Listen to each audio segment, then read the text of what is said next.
So I guess let's start off talking about a little overview about test. So this is by no means a comprehensive list, but it should give you like a general sense of what the midterms think could cover.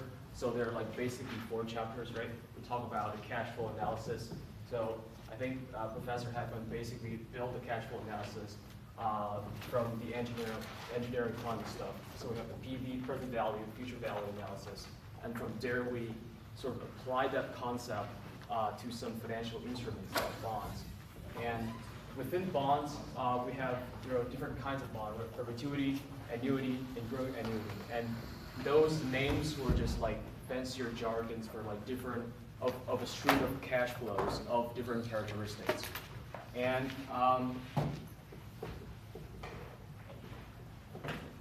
then we dive deep into talking about zero coupon bonds, right? And zero coupon bonds is a special type of instrument that will pays back your coupon, not a coupon, your principal at a given day.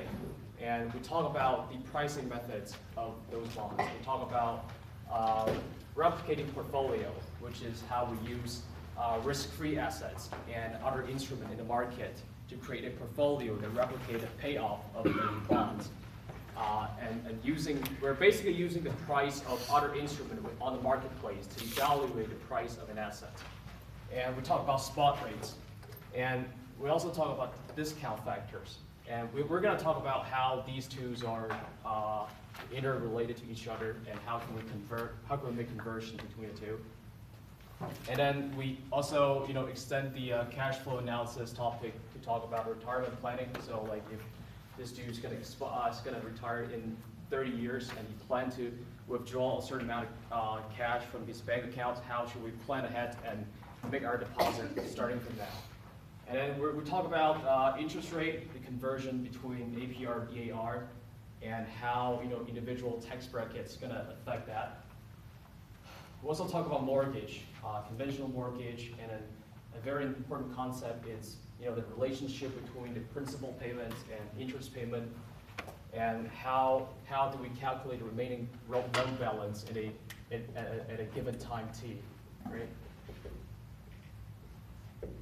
And we also talk about refinance and how it's going to affect our cash flow of the mortgage payment at each term. Right, so I guess Hassan's going to start off talking about cash flow analysis, right? Right, guys. So this is kind of an exhaustive list of all the formulas that we will use today. So the first 2 are just regular annuity. And one thing that I see that people make mistake in is when this, as you see like in the Caroline problems and other problems, when this present value is. Like at what time does this actually, at what time do we get this present value? It's at time 0, not at time 1. And this is the cash flow for, I'm sure like you've seen this a lot, for the growing annuity. And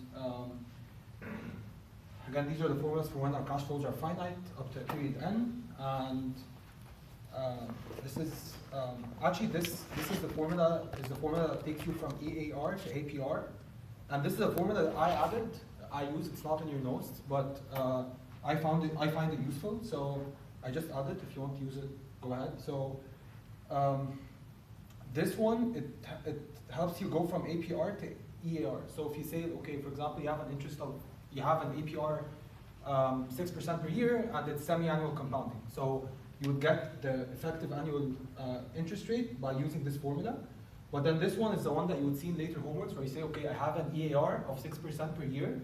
And then what is the 6-month corresponding discount rate? And this is what you would use, right? So this would be basically, K1 would be 2 because you would have 6 months and that's 6 months. So it would be 2 periods per year.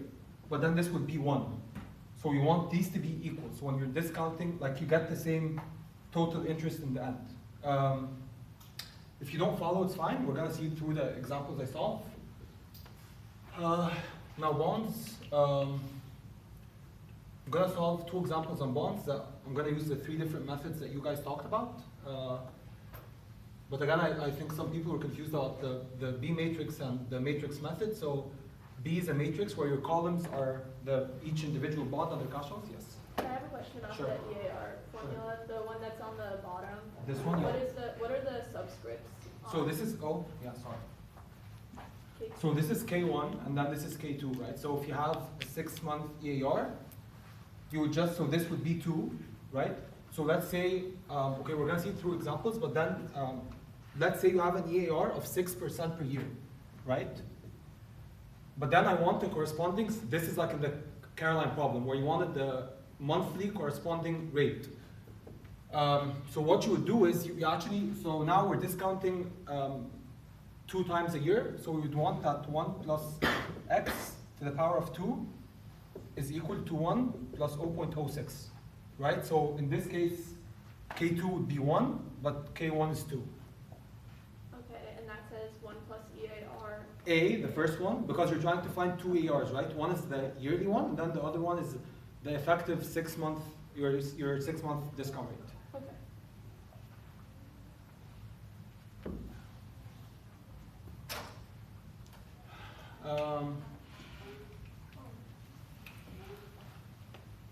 Right, so back to bonds. Basically,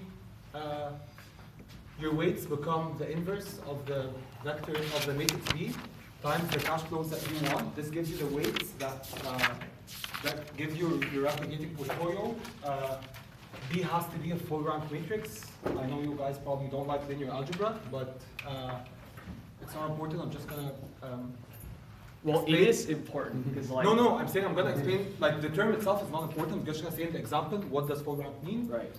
And then this is the price of the replicating portfolio, loan stuff, Tony is gonna talk about later. So let's start with the examples.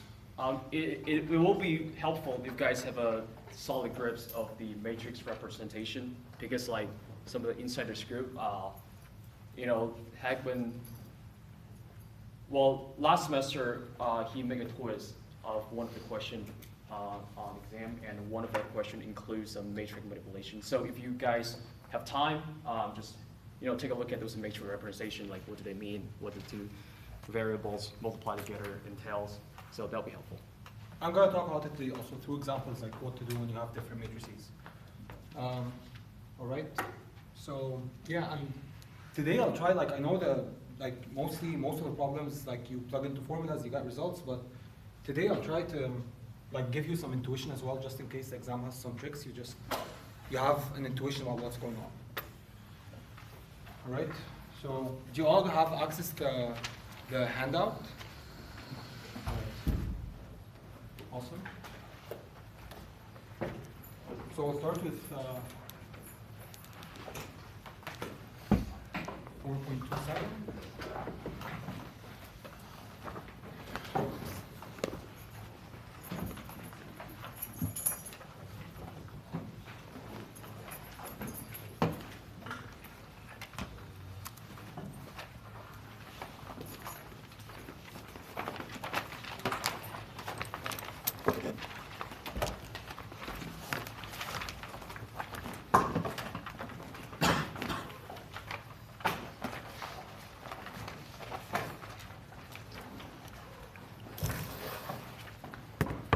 So 4.27 is an instance where this formula would not work because R is equal to G, and if you plug that in, you get 0 in the denominator, which gives you infinity, so it does not work. But then what's really going on in this problem, right? So what are our cash flows? So first of all, also like our cash flows, they start at time 0 because we're paying the money at the beginning of the school year. So these are how our cash flows look like.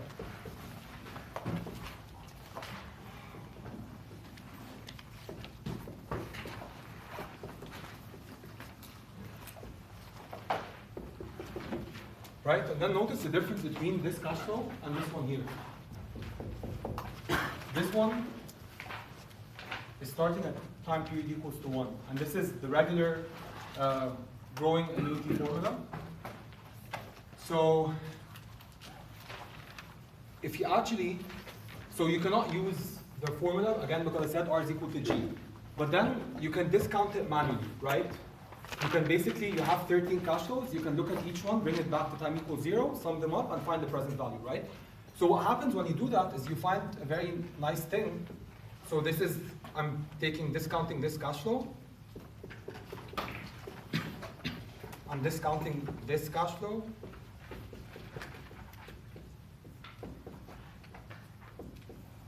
So you find that in each cash flow, since R equals to G, these things cancel out, right?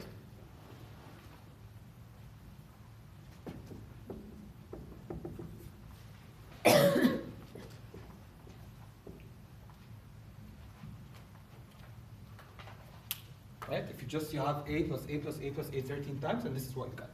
This is why it's actually, you just multiply the number of cash flows, the number of cash flows by the annuity, which is the fees per school year. Any questions? So what Hassan wrote down right there is a present value perspective of the entire cash flow stream. So what happened really is that the growth of the stream of cash flow is being offset by the growth, by the interest rate. So in effect, the multiplier, these two scalars happen to be the same. They just cancel each other out. So when you take back the present value, they just aggregate amount, which is 13 times 8. Does that make sense intuitively? All right. So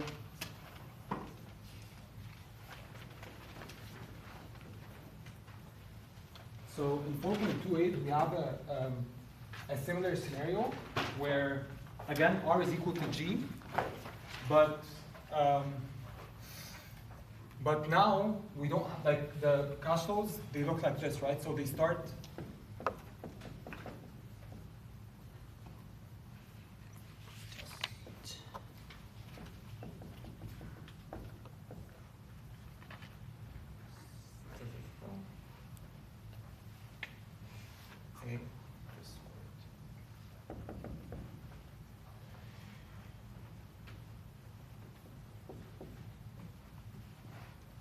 right? And also R is equal to G. So again, you cannot use the formula, right? So how I personally solve this problem is I said, okay, let's use the trick from the previous problem. So how about I consider these, right? Cash flows, and then do the same trick, the exact same trick, right? Where, okay, I'm saying, okay, so consider this as a separate cash flow, and assume for now that this is your time zero.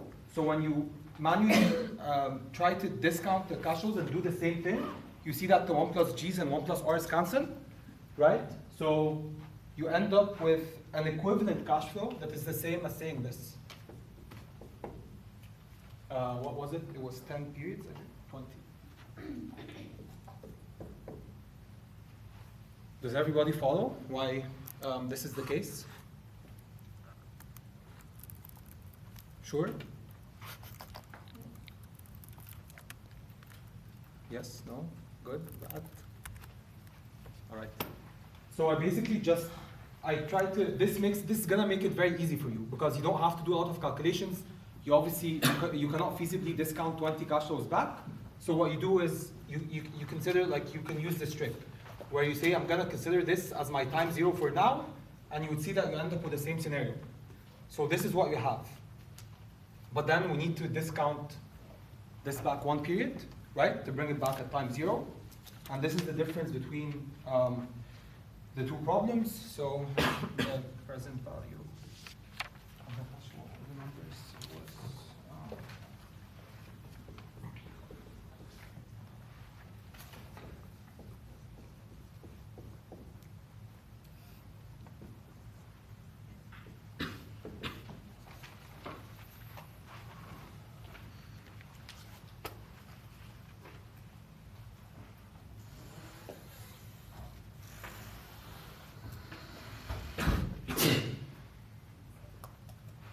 any questions on these two problems?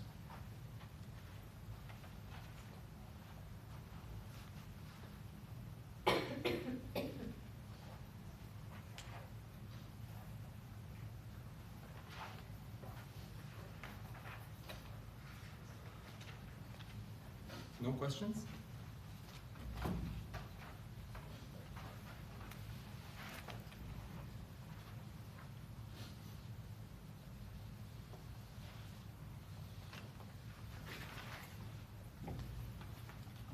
start writing from the center of that board? Because I can't see through the. Sure. On the center? Yeah, sure. Yeah, you can just raise that continuous compounding part.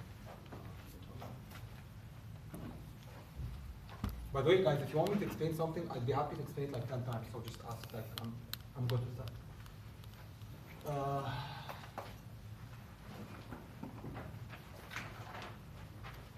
Right, so now I'm gonna move on to problem S1.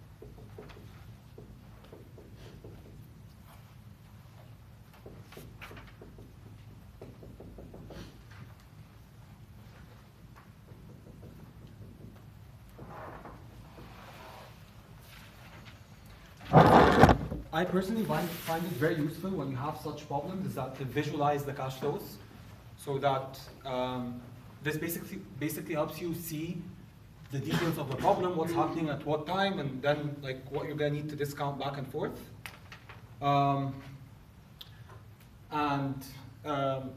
So basically the idea of the problem is that you want to bring everything to time zero and equate the cash flows and then solve for D, right?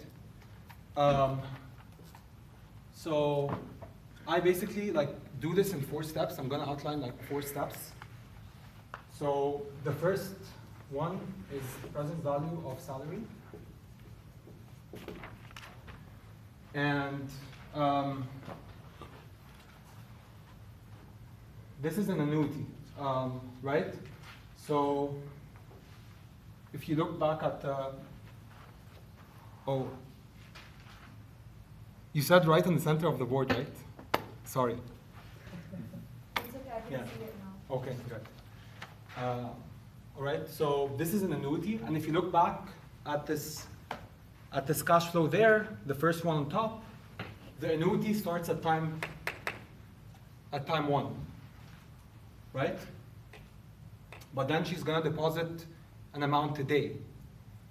So basically what we need to do is that we can use the annuity formula for these ones, but then we need to add one more D to it. Because the annuity formula is gonna take care of these cash flows only. Because by definition, it starts at time 1. So we can use that formula. This is gonna bring me all those Ds back to time 0, but then I would need to add D to it because I'm depositing starting today. Yep, there's a distinction that you need to sort of make yourself clear. Is that usually there are 2 scenarios, right? One is that the guy's going to deposit money today, and then the other one is that he's going to deposit at the end of the year. So those 2 distinctions reflected on the diagram that Hassan just drew is that the first one, when he were to deposit it today, will be the first D happened on time 0, versus the other one is that there's nothing going on in time 0, and the first deposit in time 1. And then the distinction between these 2 is that when you took, imagine there's a stream of cash flow happening right here, and when you apply the present value formula of this guy, and you take them back, in effect, it gives you, it spit out the present value of the entire cash flow stream at -1. So we have to like bring it back one period more.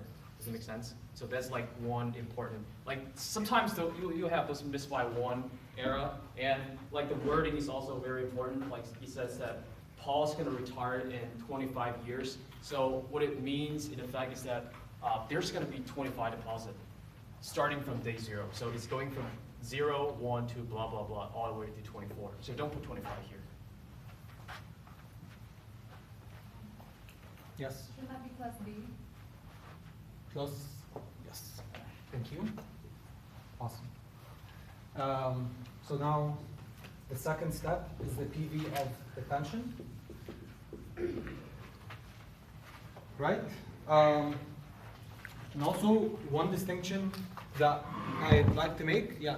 Should be plus 100,000 zeros. Yeah, I'm gonna do that in the end. Oh, okay. So Just, yeah, it's easier that way, just to break it down.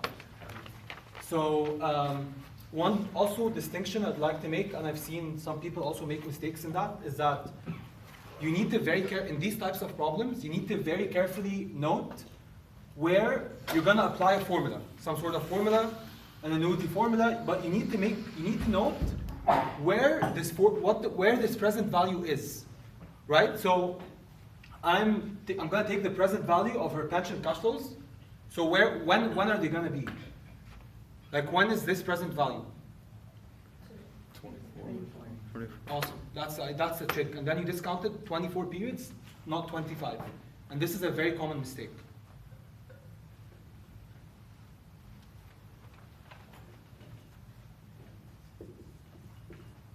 So again, it's just an annuity formula.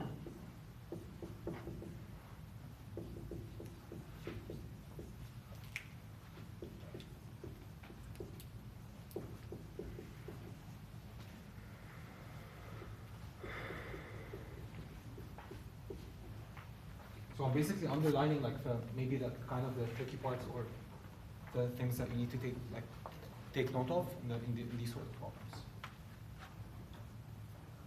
Good so far? Yeah.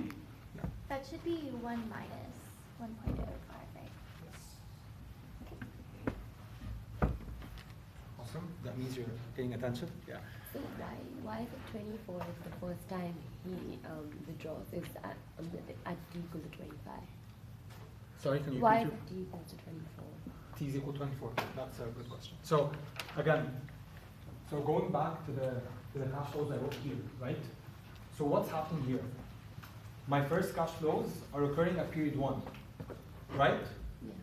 And then when I use this formula, when do I get this present value? So this present value is here, is now. Okay. It's not 1 year ahead, right? That's the whole idea of present value. It's that you're discounting everything to the time now. Yeah. So what's happening is my first cash flows at time t equals to 25. So when will my present value be? At time t equals to 24, right? Yeah. Does that answer your question? Yeah.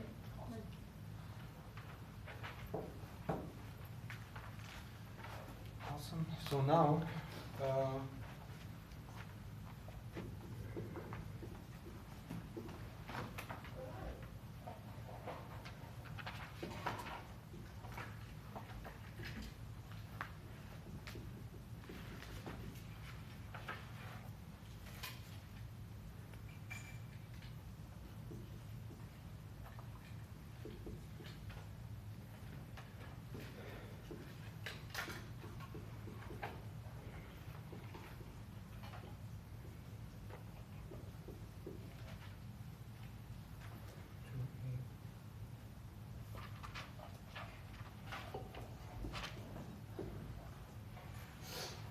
so this is exactly what I did there. I just took this number, brought it back 24 periods, because we said it was at time t24 to time t equals 0.